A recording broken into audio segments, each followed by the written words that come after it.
میں نے آپ کے سامنے سورۃ الفتح کی چند آیات کی تلاوت کی ہے۔ آپ توجہ رکھیں گے انشاءاللہ نہایت مختصر چند ایک باتیں عرض کرنا چاہتا ہوں۔ اللہ رب العزت نے قرآن مجید کو میری اور آپ کی دنیا اور آخرت کی کامیابی کا ضامن بنا کے نازل فرمایا۔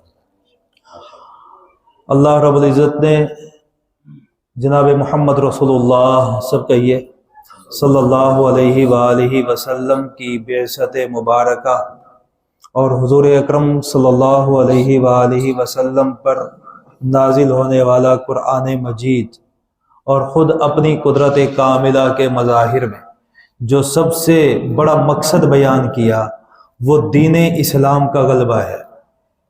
اللہ رب العزت نے واضح انداز میں قرآن مجید میں کئی مقامات پر فرمایا هو الذی ارسل رسولہ بالہدی ودین الحق لیظہرہ علی الدین کلہ۔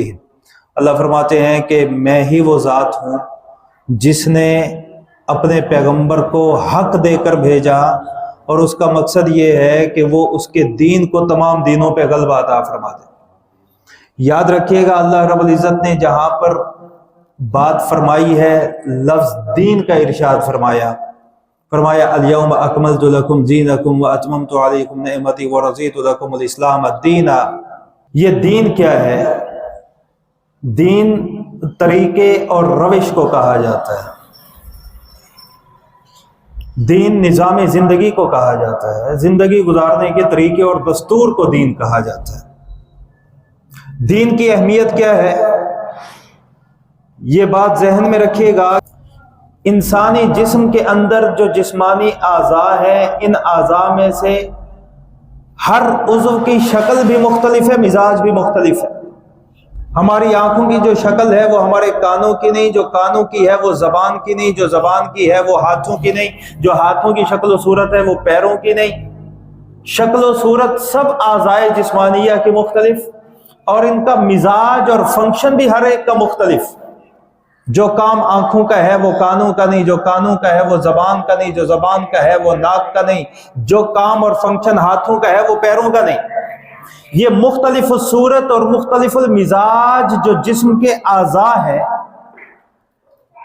ان کا مزاج بھی مختلف ہے، شکل و صورت بھی مختلف ہے، لیکن یہ ایسے جڑے ہوئے ہیں، ایسے متحد ہیں کہ اگر آپ کی آنکھ میں کچھ لگنے لگے تو آپ کا پورا جسم حرکت میں آتا ہے، آپ کے ہاتھ بھی آنکھوں کے سامنے آ جاتے ہیں، آپ کا جسم بھی جھک جاتا ہے، آپ پیروں سے بھاگنے بھی لگ جاتے ہیں۔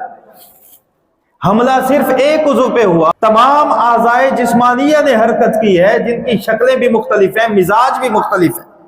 اب سوال یہ ہے کہ یہ مختلف صورت جو اعضاء جسمانیہ ہیں، مختلف المزاج جو جسمانی اعضاء ہیں، ان کو جوڑ کر متحد کرنے والی چیز کون سی ہے؟ تو اس کا جواب بڑا آسان ہے، وہ ہے روح۔ کیا ہے جی؟ اگر روح نکل جائے، آپ آنکھوں کو نوچتے رہیں، پاؤں حرکت نہیں کریں گے، ہاتھ بچانے کے لیے آگے نہیں آئیں گے، جسم کپ کپائے گا نہیں، تھر تھرائے گا نہیں۔ اگر روح موجود ہے تو تمام اعضاء جسمانیہ یکجان ہیں، کسی ایک عضو کو تکلیف ہوگی دوسرا بچانے کے لیے آگے آ جائے گا۔ درد سر میں ہوگا، پاؤں چل کے ہسپتال جائیں گے، ہاتھ دوائی کو پکڑیں گے، منہ دوائی کو نکلے گا، کیونکہ تمام اعضاء جسمانیہ کو جوڑ کر متحد کرنے والی روح جو ہے وہ جسم کے اندر موجود ہے۔ جب روح نکل جائے تو ہاتھوں کو پیروں کی پرواہ نہیں، پیروں کو ہاتھوں کی پرواہ نہیں، آنکھوں کو کان کی پرواہ نہیں، کانوں کو آنکھوں کی پرواہ نہیں۔ تمام اعضاء جسمانیہ میں سے ہر ایک کا ناطہ اور تعلق دوسرے سے ختم ہو جائے گا۔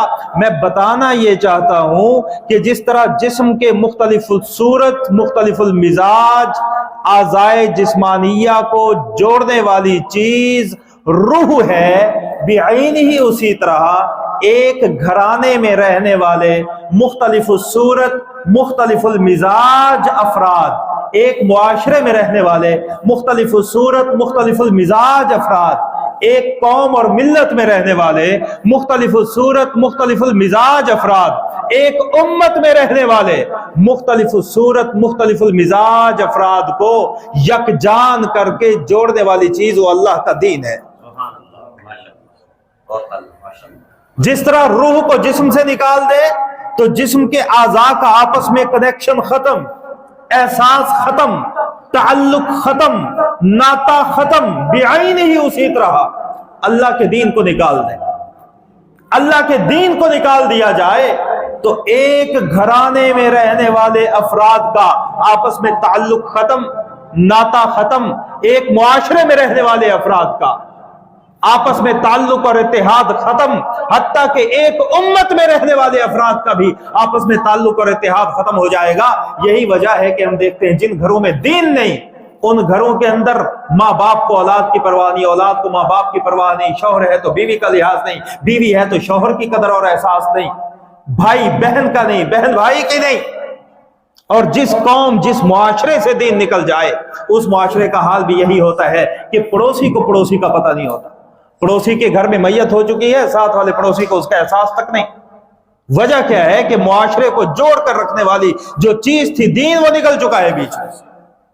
اور اسی طرح امت میں آ جائیے حضرت، اگر امت سے من حیث الامت دین نکل جائے تو غزہ میں مسلمان تڑپیں ہمیں کوئی احساس نہیں ہوگا، برما میں مسلمانوں کو مارا جائے ہمیں اس کی کوئی پرواہ نہیں ہوگی، کیونکہ امت سے دین کیا ہو چکا ہے جی، نکل چکا۔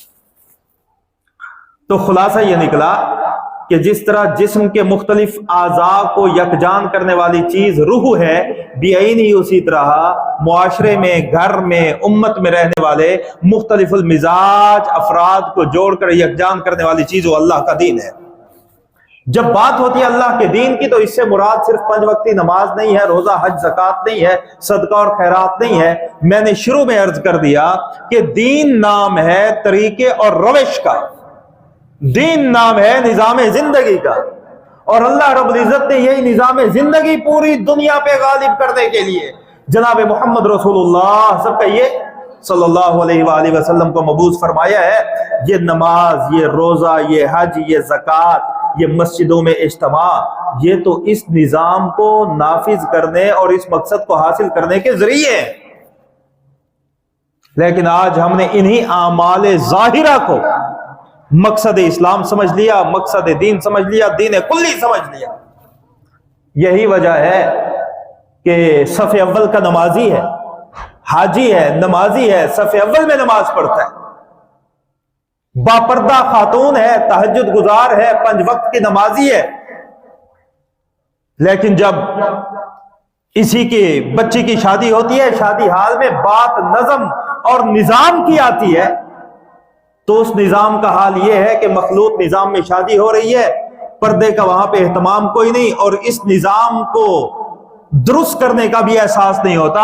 وجہ کیا ہے کہ ہم نے دین اعمال ظاہرہ کو سمجھا، اس نظام کو نہیں سمجھا جو نظام اللہ گھر میں نافذ کرنا چاہتے ہیں، جو نظام دین اللہ معاشرے میں نافذ کرنا چاہتے ہیں، جو نظام دین اللہ پوری دنیا میں لاگو کرنا چاہتے ہیں، اور اسی نظام دین کے لیے اللہ نے اپنے پیارے پیغمبر جناب محمد رسول اللہ سب کہیے صلی اللہ علیہ وسلم کو بھیجا۔ سورۃ الفتح کی جو آیت میں نے آپ کے سامنے پڑھی ہے، وَالَّذِي أَرْسَلَ رَسُولَهُ بِالْهُدَى وَدِينِ الْحَقِّ لِيُظْهِرَهُ عَلَى الدِّينِ كُلِّهِ۔ اللہ ہی وہ ذات ہے جس نے حضور کو بھیجا ہی اسی مقصد کے لیے ہے کہ وہ اللہ کے نظام کو تمام نظاموں پہ غالب فرما دے۔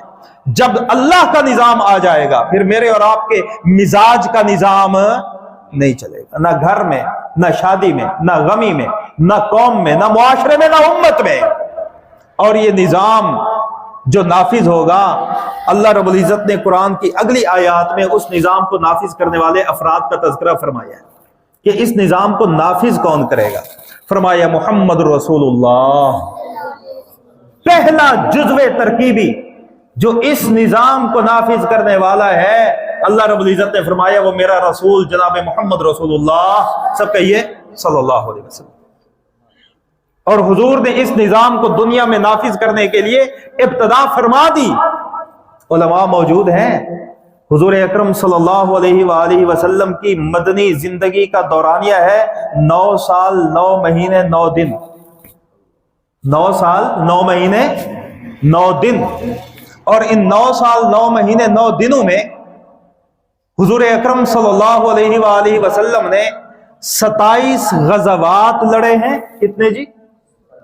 اور 48 سرایہ ہیں۔ 27 غزوات ہیں، 48 غزوہ اسے کہتے ہیں جس میں حضور نے لشکر تیار فرمایا اور خود بنفس نفیس اس میں شامل ہوئے اور کسی جگہ تشریف لے گئے، وہاں پہ یا تو حملہ ہوا یا جنگ ہوئی یا معاہدہ ہوا، بہرحال ایک مہم تھی، اور سریہ اس مہم کو کہتے ہیں جس میں حضور نے لشکر بھی تیار فرمایا، اس کو بھیجا بھی صحیح، اس کو تمام تر انتظامات بھی مہیا کر دیے، لیکن خود تشریف تو 48 سرایہ ہیں، 27 غزوات ہیں، ان کو اگر ملایا جائے اور 9 سال 9 ماہ 9 دن ان کی گنتی کی جائے اور اوسط نکالی جائے تو حضرت ہر 40 دن میں حضور کی ایک مہم بنتی ہے۔ ہر 40 دن میں حضور کی کیا بنتی ہے جی؟ ایک مہم بنتی ہے۔ اور یہ مہم کیسی ہے؟ میری اور آپ کی مہم جیسی کہ ہم ہفتے میں ایک کام کر لیتے ہیں تو پورا ہفتہ کمر سیدھی نہیں ہوتی۔ یہ مہم کیسی ہے؟ جنگی مہم، جس پہ خود جا رہے ہیں یا صحابہ کو بھیج رہے ہیں، آگے جنگ کرنی ہے۔ اور کس زمانے میں مہم ہے؟ جس زمانے میں موبائل بھی کوئی نہیں، فیس بک بھی کوئی نہیں، واٹس ایپ کے گروپ بھی کوئی نہیں ہے کہ لشکر کا گروپ بنا لیا جائے، ایک میسج کر دیا جائے اتنے بجے آ جانا، اتنے بجے نکلنا ہے، اتنے بجے پہنچنا ہے۔ ذرائع ابلاغ بھی نہیں ہے، ذرائع آمد و رفت بھی نہیں ہے۔ ایسے تنگی کے زمانے میں، ایسے وقت میں حضور نے ہر 40 دن میں ایک مہم روانہ فرمائی ہے۔ کیوں روانہ فرمائی؟ نماز، روزہ، حج، زکوٰۃ کے لیے نہیں، اللہ کے نظام کو تمام نظاموں پہ غالب کرنے کے لیے۔ اور یہ مقصد اولی ہے حضور اکرم صلی اللہ علیہ وسلم کا۔ اسی مقصد اولی کو اللہ رب العزت نے بیان فرمایا، وَالَّذِي أَرْسَلَ رَسُولَهُ بِالْهُدَىٰ وَدِينِ الْحَقِّ لِيُظْهِرَهُ عَلَى الدِّينِ كُلِّهِ وَكَفَىٰ بِاللَّهِ شَهِيدًا۔ محمد رسول اللہ اس مقصد کو پورا کرنے کے لیے جو سب سے پہلا فرد ہے وہ میرا رسول جناب محمد مصطفیٰ ہے صلی اللہ علیہ وسلم۔ اب حضور کے دنیا سے ظاہری طور پہ پردہ فرما جانے کے بعد اسی مقصد کو پورا کون کرے گا؟ اللہ رب العزت نے آگے اس کو بیان فرمایا۔ میں نے آپ کو بتا دیا یہ کوئی رسمی تقریر تو ہے نہیں، درس قرآن کا عنوان ہے تو درس قرآن ہی دے رہا ہوں۔ پھر اللہ رب العزت نے آگے محمد رسول اللہ کے بعد فرمایا کہ وَالَّذِينَ مَعَهُ، حضور کے دنیا سے ظاہری طور پہ پردہ فرما جانے کے بعد حضور کے اس مقصد نظام مصطفیٰ کے نفاذ کے لیے جو لوگ کام کریں گے وہ لوگ ہیں جو محمد کے ساتھی ہیں۔ جو کون ہے جی؟ محمد کے۔ اب آپ کہیں گے حضور کے ساتھی تو صحابہ تھے، ان کو گئے تو زمانہ گزر گیا، ہم کس کھاتے میں آئیں گے؟ والذین معہ میں حضرت وہ لوگ بھی مراد ہیں جنہیں حضور کی معیت زمانی حاصل تھی، حضرات صحابہ، اور والذین معہ میں وہ لوگ بھی شامل ہیں جنہیں حضور کی معیت ایمانی حاصل ہے۔ نہیں آ رہی بات سمجھ؟ میں بھی مومن، آپ بھی، سب کلمہ پڑھ لیں محبت سے، لا الہ الا اللہ محمد رسول اللہ۔ جس نے یہ کلمہ پڑھا اسے حضور کی معیت ایمانی حاصل ہے۔ اللہ رب العزت نے فرمایا محمد رسول اللہ کے بعد اگر کوئی نظام مصطفیٰ کے نفاذ کے لیے کوشش کرے گا تو وہ لوگ ہیں والذین معہ جنہیں محمد مصطفیٰ کی معیت حاصل ہے، چاہے وہ معیت زمانی ہو یا معیت ایمانی ہو۔ اب سوال یہ ہے کہ وہ لوگ ہیں کون، ان کی نشانیاں کیا ہیں جنہیں حضور کی معیت حاصل ہے، چاہے وہ زمانی ہو یا ایمانی؟ ہم کن لوگوں کے بارے میں سمجھیں گے کہ ہاں جی یہ والذین معہ میں شامل ہے؟ کن لوگوں کے بارے میں ہمارا یہ خیال ہوگا کہ ہاں یہ والذین معہ کا مصداق بنتے ہیں؟ یہ سوال ہے۔ اب اس کا جواب سماعت فرمائیے۔ اللہ رب العزت نے والذین معہ کی آگے نشانیاں بیان فرمائی ہیں۔ بتا دوں آپ کو، لطف آ رہا ہے قرآن سن کے؟ رسمی بیان قصہ تو نہیں سنانا ہوتا نا جی، سنیے توجہ فرمائیے۔ والذین معہ محمد کی معیت میں کون ہے؟ معیت زمانی یا معیت ایمانی؟ حضور اللہ نے فرمایا پہلی نشانی حضور کے ساتھی کی وہ کیا ہے؟ اشداء علی الکفار۔ جو محمد کا ساتھی ہوگا اس کی پہلی نشانی یہ ہے وہ کافروں پہ سخت گیر ہوگا۔ وہ کافروں پہ کیا ہوگا جی؟ سخت گیر ہوگا۔ رحماء بینہم، دوسری نشانی کیا ہے؟ کہ کافروں پہ سخت گیر ہوگا، آپس میں رحم دل ہوگا۔ اب یہاں پہ ایک اور سوال ہے کہ حضور تو ہیں رحمت للعالمین،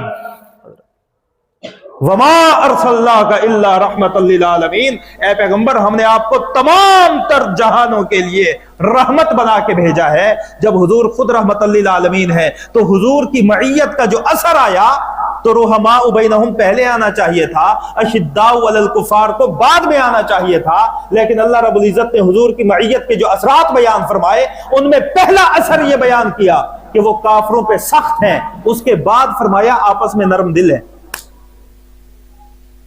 اس کی وجہ کیا ہے؟ اس کی وجہ مفسرین فرماتے ہیں اور صاف ظاہر ہے، وہ یہ ہے کہ مسلمان آپس میں رحم دل تبھی ہوں گے جب پہلے کفار پہ سخت ہوں گے۔ اگر کفار پہ ہی سختی کوئی نہیں، یہ کفار کو فالو کرتے ہیں، جیسا لباس کافروں کا ویسا میرا، جیسا نظام کافروں کا ویسا میرا، جیسی شکل و صورت کفار کی ویسی میری، جیسا ہیئر سٹائل کافروں کا ویسا میرا، جیسی شادی غمی ان کی ویسی میری، تو یاد رکھو یہ آپس میں رحم دل بھی نہیں ہوں گے۔ ان کے آپس میں اللہ رحم پیدا نہیں کرے گا، بغض، عداوت، نفرت پیدا ہوگی۔ ان کے آپس میں رحم تبھی پیدا ہوگا جب سب سے پہلے ان کے دلوں میں کفار کی سختی آئے گی، یہ کفار کے کفر کو برا سمجھیں گے، ان کے کلچر کو برا سمجھیں گے، ان کی تہذیب سے نفرت کریں گے، تو آپس میں اللہ ان کی محبتیں پیدا فرما دے گا۔ اور حضرات صحابہ کرام اس کا عملی نمونہ تھے۔ حضرات صحابہ کرام میں کفار پر سختی بھی تھی، آپس میں رحم دلی بھی تھی۔ کفار پر سختی کیسے؟ میں کئی مثالیں ہیں اس کی، میں ایک آدھی بات کر کے بات آگے لے جاتا ہوں۔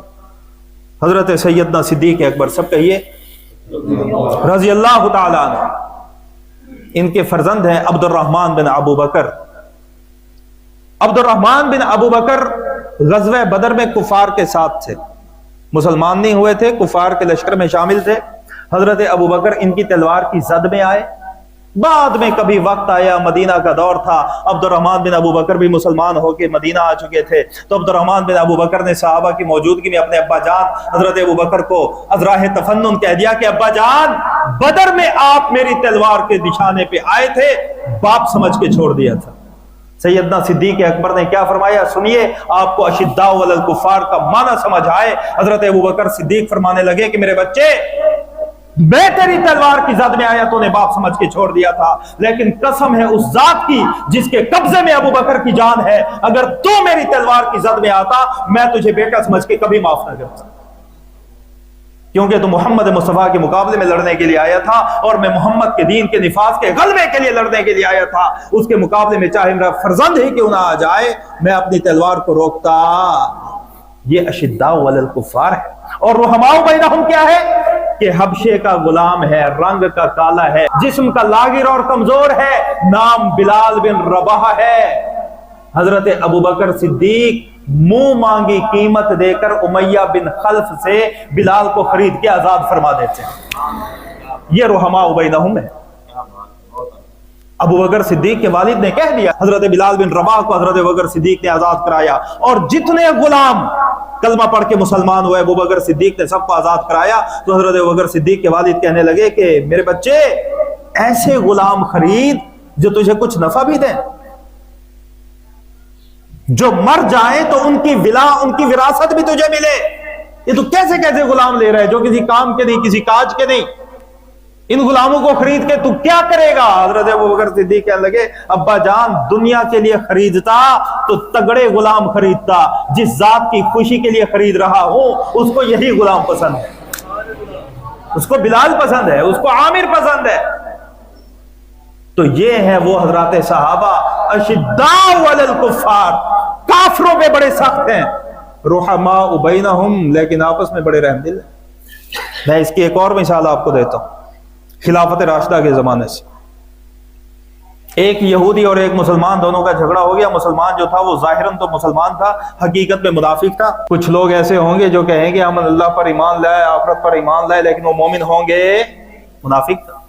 آگے حضور کے پاس یہودی بھی اور وہ ظاہراً منافق مسلمان بھی، کوئی مقدمہ تھا، کوئی استغاثہ تھا، حضور کی عدالت میں مقدمے کو پیش کیا، حضور نے دونوں کی بات سنی، فیصلہ یہودی کے حق میں دے دیا۔ اب جو مسلمان ہے، ظاہراً کلمہ گو ہے، وہ باہر آ کہتا ہے کہ یہودی بات سن، حضور کا فیصلہ ہے، میں مانتا ہوں، لیکن عمر بڑا عدل والا ہے، یہ فیصلہ عمر سے کروا لیتے ہیں،